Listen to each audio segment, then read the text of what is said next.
बेलापूर विधानसभेचे अपक्ष उमेदवार माजी सनदी अधिकारी विजय नाहटा यांनी प्रचारामध्ये आघाडी घेतली असून त्यांना मतदारांचा वाढता पाठिंबा मिळतोय।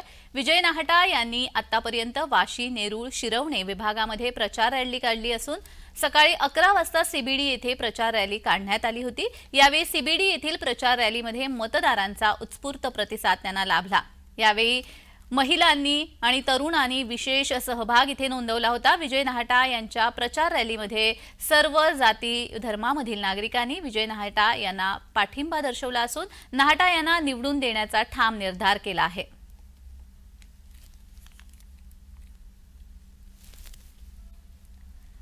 तर विजय नाहटा यांच्या प्रचारासाठी तरुणांचा आणि महिलांचा विशेष असा सहभाग दिसून आलेला आहे आणि मोठ्या उत्स्फूर्तपणे या प्रचार रॅलीमध्ये त्यांनी सहभाग घेतला होता। इथे असलेला थेट संपर्क पाहता, जनतेशी असलेला थेट संपर्क पाहता बेलापूर विधानसभेमध्ये अपक्ष उमेदवार असलेले विजय नाहटा यांचा विजय हा निश्चित केला जातोय।